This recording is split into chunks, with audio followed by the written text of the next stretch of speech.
touch this pen. I saw this place. Someplace amazing. And it felt like anything was possible.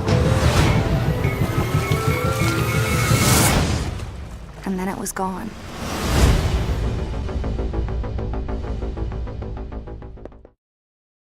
Okay, so what attracted you specifically to this Disney Tomorrowland movie, given your past?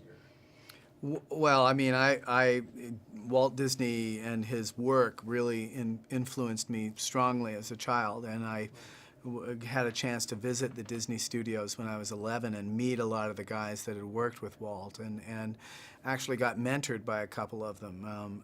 So that was amazing. Those animators were fantastic. But part of that package of Disney is his vision of what the future could be. And I found that very compelling. And if there was a way to not make a film about an amusement park, because it isn't about that, but has that vision of the future that's sort of full of ideas and excitement about the future, that sounded good to me. The introduction you gave last night before the film started, that was brilliant, by the way. Oh, because even thanks. when the trailer, I think, kind of sets everybody up exactly for what you said. Right. Is it where's it going to go? Right. But yeah. The very end, which total praise to you. Oh, thank you. A great job. Oh, thank you. Totally brought it in together. Was it challenging directing, teenagers, tweens, and then turning around and then directing George Clooney? Sure. It was. They were all wonderful actors, and George Clooney and Hugh Laurie are wonderful actors who are our dream choices for those roles.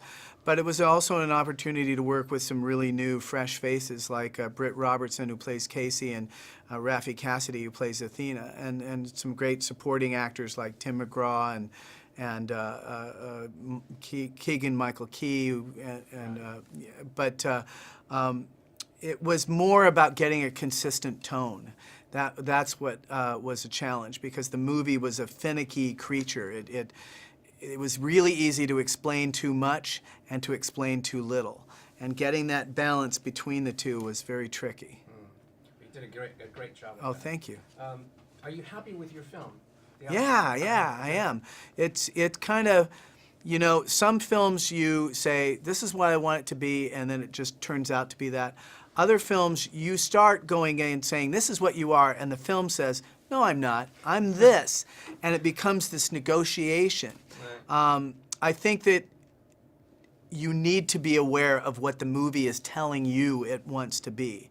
And Damon and I had to shift some things on the movie because certain things were not coming across the way we wanted to, and we had to adjust.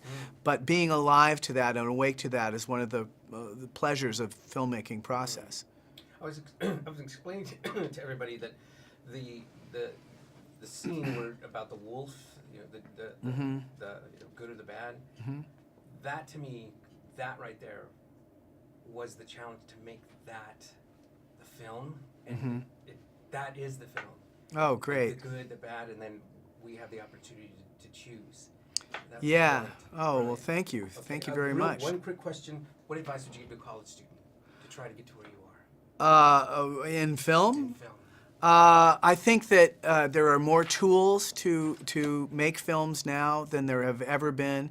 Most people carry one in their pocket that is of extraordinarily great quality. I mean, you have stereo sound on it, you have an amazing picture. There are editing things that you can buy very cheaply. There is no reason not to just go ahead and make things. And I would have loved to have had it be that easy when I was starting out. But also study the films that you love and figure out why you love them, and study the films that you don't like and figure out how you'd change them. And just don't read a lot of theory about film. Theory is theory. Just make stuff and study the people that you love. Right. Thank you so much. Great.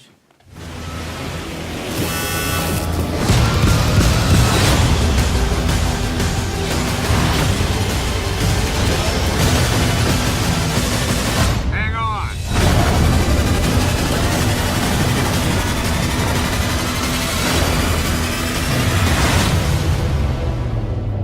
wanted to see Tomorrowland.